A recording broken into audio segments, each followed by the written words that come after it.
होली का क्रम 13 तारीख को शायद होली जलेगी, 14 तारीख को गुरंडी रहती है, होली खिलाती है। पिछले वर्ष थोड़ा सा होली का क्रम रहा, तो अब की बार सब जगह की होली में ना जाते हुए केवल एक होली, वो भी सीहोर की, वो 15 तारीख को महादेव की होली, मार्च को महादेव की होली। अपने अपने शिवालयों में शंकर जी शिव मंदिर के अंदर चंदन का जल 1 लोटा अवश्य चढ़ाएं। महादेव की होली अवश्य मनाएं। होली आ रही है, लगी नहीं रिया की होली जैसा। दिवाली आती है तो लगता ही नहीं कि दिवाली जैसा है। राखी आती तो लगता ही नहीं राखी जैसा है। सारे त्योहार फीके हो गए गुरुजी। हमने कहा त्योहार फीके नहीं हुए, त्योहार का कलर फीका नहीं हुआ, त्योहार का रंग फीका नहीं हुआ है। बस त्योहार वही है, गुलाल वही है, मिठाई वही है, गुजिया पपड़िया वही है, खुरमे चकरी वही है, पपड़िया वही है, गुजिया वही है, इंसान वही है। बस बाजार में से जो रौनक समाप्त नहीं हुई है, रौनक आपके भीतर की समाप्त हो गई। आपके भीतर इतनी ईर्ष्या भराती गई, इतनी ईर्ष्या भराती गई, इतनी ईर्ष्या भराती गई कि वो ईर्ष्या के कारण, उस अहंकार के कारण, उस अहम के कारण तुम एक दूसरे से मिलना पसंद नहीं कर पाते। पहले के लोग कहते थे हमारे यहाँ जब होली होती थी इतने लोग आते थे, मिलने जाते थे, गुलाल लेकर जाते थे। आजकल तो कोई दिखता नहीं है। कारण केवल इतना सा है, तुम्हारा अहंकार, तुम्हारा ईगो, तुम्हारा अभिमान तुम्हें अपने घर से बाहर नहीं निकालता। तुम घर से बाहर नहीं निकलते अपने अहंकार के कारण, अपनी काया के कारण, अपनी अभिमत्ता के कारण। आप दूसरे से मिलना पसंद नहीं करते। जरा सा कोई ने कलर लगाया तुम्हें क्रोध आ गया, जरा सा किसी ने गुलाल लगाया तुम्हें गुस्सा आ गया, जरा सा कोई आया भाभी जी भैया जी करके गुलाल लगा गया, तुम न न न न न न न न कहाँ जाओ। इतने वीआईपी हो गए, इतने वीआईपी हो गए, इतने वीआईपी हो गए कि अपने त्योहारों से भी दूर हो गए। मेरा निवेदन है, होली का त्योहार आ रहा है, उस फागुन के त्योहार में मेरा देवाधिदेव महादेव माता पार्वती के साथ होली खेलता है, मेरा कृष्ण कन्हैया राधा रानी के साथ होली खेलता है। आप भी अपने इष्ट मित्रों के साथ होली खेलिए और दिल से खेलिए। अरे सीहोर में, सीहोर जिले में एक होली होती थी। उस होली का नाम हमने पिछली बार बदल दिया था। कौन सी होली कर दी थी? महादेव की होली। पिछली बार हमारे सीहोर जिले में हमेशा होती आई थी वो होली, थोड़ा उसका नाम हमने चेंज कर दिया था, तो उसको महादेव की होली कर दिया था। मेरे सीहोर जिले के रहने वाले सभी रहवासियों से, जिले भर के निवासियों से निवेदन करना चाहूंगा, वो पुरानी होली को बंद कर महादेव की होली नाम दिया गया है। शिव मंदिर में जाना है, चंदन का जल शिव जी को 1 लोटा चढ़ा। एक बात अपनी जिंदगी में उतार कर रखो, शंकर भगवान को घी का दिया भी लगाओ तो तुम्हारे घर में जो असली घी हो, थोड़ा सा भले 1 पत्ती लगाओ, भले इतनी सी बत्ती जलाओ, पर असली घी की जलाओ। शिव जी को अगर चंदन भी लगा रहे हो तो असली लगाओ। शंकर भगवान को चावल भी चढ़ा रहे हो तो असली चलाओ। शंकर भगवान को अगर अष्टगंध भी चढ़ा रहे हो तो असली चढ़ाओ। केमिकल का कोई चीज मेरे महादेव को मत चढ़ाओ जिससे भगवान शिव की मूर्ति नष्ट हो। ऐसी कोई चीज मेरे महादेव को ना चढ़ाओ। अगर शंकर भगवान के साथ आप होली खेल रहे हो तो चंदन का पानी शंकर भगवान को चढ़ाइए, अष्टगंध का जल भगवान शिव को चढ़ाइए। तो करो तैयारी, आ रहा है त्रिपुंड धारी महादेव की होली। बड़े आनंद के साथ मेरा निवेदन, अपने शिवालयों में, शंकर जी के मंदिरों में, सीहोर जिले के प्रत्येक शिव मंदिर के अंदर चंदन का जल 1 लोटा अवश्य चढ़ाएं। महादेव की होली अवश्य मनाएं और भाव के साथ 5 मंदिर हम भी जाएंगे। कोई जुलूस नहीं, कोई क्रम नहीं, बस बाबा को आराम से जल चढ़ाना ही एक नियम है और बाबा को जल चढ़ाएंगे। आप सब बड़े आनंद के साथ महादेव की होली का स्मरण करिए। महादेव की होली के दिन और बेलपत्री की जड़ के नीचे जाकर प्रयास करा करो कि लाल चंदन का जल, लाल चंदन को घिसकर कलश में उस चंदन को डालकर जल भरकर उसको बेलपत्री की जड़ के नीचे सींचन करने का प्रयास करा है कि धीरे धीरे कर वो दुख समाप्त होगा, वो दुख कटेगा ही। एक बहुत ध्यान देने वाली बात है कि अगर मान लो कि कहीं पैसा अटक गया है, नहीं आ रहा है, बहुत अथक प्रयास कर लिया, चंदन का जो जल होता है ये व्यक्ति के जीवन में जो धन कहीं रुक गया, अटक गया, नहीं दे रहा, बेलपत्री के वृक्ष के नीचे, जड़ के नीचे सींचन करने से वो प्राप्त हो। अथर्ववेद में वर्णन किया गया कि पीपल के वृक्ष की जो जड़ होती है, बेलपत्री के वृक्ष की जो जड़ होती है और आंवले के वृक्ष की जो जड़ होती है, इसके नीचे स्वर्ग का निवास होता है। किसका निवास है?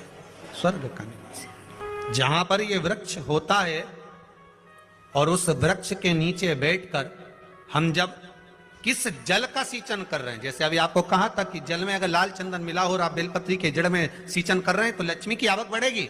कहीं पैसा अपना अटक गया, नहीं आ रहा, आएगा। पीपल की जड़ में इत्र का जल, पीपल की जो जड़ होती है उसमें इत्र का पानी, थोड़ा सा जल, उसमें थोड़ा सा इत्र का भाग हो महाराज, और आप भगवान पीपल देव, पिपलेश्वर महादेव का स्मरण कर कर पीपल की जड़ में अगर जल चढ़ा रहे हैं और मान लो शरीर में कोई कष्ट हो गया है, शरीर में कोई रोग हो गया है, कोई मालूम पड़े ये हाथ 4 दिन से दुख रहा है या 4 दिन से ये नस दब गई है या ये कमर दब रही है, तो आप 2-4 दिन कर देखो। कलश के अंदर जल, जल में इत्र का थोड़ा सा भाग, पीपल की जड़ के नीचे आप उसका सींचन करिए पिपलेश्वर महादेव के नाम। उस जल को थोड़ा सा भाग लेकर आ जाओ, उसी में से जो चढ़ाया है, और उस स्थान पर जहां कष्ट है उसको लगाना प्रारंभ करिए। 2 दिन 3 दिन कर देखो। प्रैक्टिकल करने में क्या जाता है? सियोर वाला महाराज झूठ बोल रहा हो तो कभी कभी अगर ऐसा लगे जीवन में कि दुख बहुत ज्यादा आ गया है, बहुत तकलीफ आ गई है, तो लाल चंदन को घिसकर उस लाल चंदन का लेपन भगवान शंकर पर कर कर फिर पानी चढ़ाओ। अगर कोई संकट भारी है और निकट, जैसे किसी नारी का गर्भ नहीं ठहर रहा, 15 साल हो गए, 20 साल हो गए, 25 साल, जैसे इसने लिखा एक माता ने कि 18 साल की बेटी हो गई थी पर संतान में पुत्र नहीं, तो उसने भाव से कथा सुनी। ऐसे आपके भीतर अगर 20 साल हो गए, 25 साल हो गए, 30 साल हो गए, संतान का सुख ही नहीं है, लाल चंदन का लेपन बाबा भोलेनाथ पर करना प्रारंभ करो। पीठिका पर लाल चंदन का लेपन करना प्रारंभ करो। लाल चंदन से बाबा का श्रृंगार करना प्रारंभ करो। एक बेलपत्री पर लाल चंदन, दोनों पत्ती नीचे वाली, जो नीचे की जो 2 पत्ती होती है, इस पे लाल चंदन, और बीच वाली पत्ती पर पीला चंदन लगाकर बाबा के शिवलिंग को समर्पित करिए। बाबा से प्रार्थना करिए, रोज प्रार्थना करो। परंतु एक बात का स्मरण रहे, 25 साल हो गए, 20 साल हो गए, 30 साल हो गए, संतान नहीं, तो पहले जल से अभिषेक कराना, अभिषेक कराकर उस जल का आचमन करने के बाद हाथ को खासा करना, धोना, उसके बाद में फिर वापिस बाबा का स्नान कराओ, फिर चंदन का लेपन कराओ, फिर 1 लोटा जल चढ़ाकर बाबा का स्नान कराओ। बाबा का बड़ा सुंदर भाव से लाल चंदन से जो अभिषेक करता है, बाबा को लेपन कर कर फिर जल चढ़ समर्पित करता है, निश्चित है उसकी गोदी मेरा देव अधिदेव महादेव जरूर भरता है, ये निश्चित। हम तो बेटियों से भी कहते हैं, जिसका विवाह नहीं हो रहा हो, 25 साल, 30 साल, 27 साल, 28 साल, 32 साल, 40 साल हो गए हो, नहीं हो रहा हो बेटा बेटी का विवाह, उसे लाल चंदन का प्रयोग अशोक सुंदरी वाली जगह पर 7 बिंदी लाल चंदन की लगाकर 7 बेलपत्र 7 बिंदी पर रखिए और महाराज अपनी कामना कर कर भगवान से आइए, बाबा देगा, करेगा, 3-4 महीने में विवाह पक्का करेगा। ये लाल चंदन की महत्वता है शिव तत्व। रोग बढ़ गया, बेलपत्री के वृक्ष के नीचे दीप लगाना प्रारंभ करो। बाबा से विनती कर कर घी का दिया लगाइए बेलपत्र वृक्ष के नीचे, बाबा से निवेदन करें, रोग निवारण। आइए भक्तों, आज सुनते हैं तुलसी माता की चालीसा। यह चालीसा सुनने से होती है हर रोगों से मुक्ति, मिलती है सुख समृद्धि का आशीर्वाद। तो एक बार बोलिए प्रेम से विष्णु भगवान की जय, तुलसी माता की जय, भगवती माता की जय। श्री तुलसी महारानी करो विनय सिरनाय, जो मम हो संकट विकट दीजे मात नसाय। नमो नमो तुलसी महारानी, महिमा अमित न जाए बखानी, दियो विष्णु तुमको सम्माना, जग में छायो सुयस महाना। विष्णु प्रिय जय जयंती भवानी, तिहु लोक की हो सुख खानी। भगवत पूजा करे जो कोई, बिना तुम्हारे सफल न हो। जिन घर तब नहीं होए निवासा, उस पर करे विष्णु नहीं वासा। करे सदा जो तब नित सुमरन, ते ही के काज होए सब पूरन। कार्तिक मास महात्म्य तुम्हारा, जाको जानत सब संसारा। तब पूजन जो करे कुमारी, पावे सुंदर वर सुकुमारी। करे जो पूजा नित प्रति नारी, सुख संपत्ति से होए सुखारी। वृद्धा नारी करे जो पूजन, मिले भक्ति होवे पुलकित मन। श्रद्धा से पूजे जो कोई, भव निधि से तर जावे सोई। कथा भागवत यज्ञ करावे, तुम बिन नहीं सफलता पावे। छायो तब प्रताप जग भारी, ध्यावत तुम्हि सकल चितधारी। तुम्हि मात यत्र तंत्र में, सकल काज सीधे होवे क्षण में। औषधि रूप आप हो माता, सब जग में तब यश विख्याता। देव ऋषि मुनि और तपधारी, करत सदा तब जय जयकारी। वेद पुराणन तब यश ज्ञाया, महिमा अगम पार नहीं पाया। नमो नमो जय सुख कारिणी, नमो नमो जय दुख निवारिणी। नमो नमो सुख संपत्ति देनी, नमो नमो अख काटन छेनी। नमो नमो भक्तन दुख हरनी, नमो नमो दुष्टन मद छेनी। नमो नमो भव पार उतारिणी, नमो नमो परलोक सुधारिणी। नमो नमो निज भक्तन उबारिणी, नमो नमो जन काज सवारिणी। नमो नमो जय कुमति नशावनी, नमो नमो सब सुख उपजावनी। जयति जयति जय तुलसी माई, ध्याऊ तुमको शीश नवाई। निर्जन जानी मोहि अपनाओ, बिगड़े काज आप बनाओ। करूँ विनय मैं मात तुम्हारी, पूरन आशा करूँ हमारी। शरण चरण कर जोड़ी मनाओ, निस दिन तेरे ही गुण गाऊं। करहु मात यश अब मोह पर दाया, निर्मल होए सकल मम काया। मांगू मात या वर दीजे, सकल मनोरथ पूरन कीजे। जानू नहीं कुछ नेम उचारा, क्षमहु मात अपराध हमारा।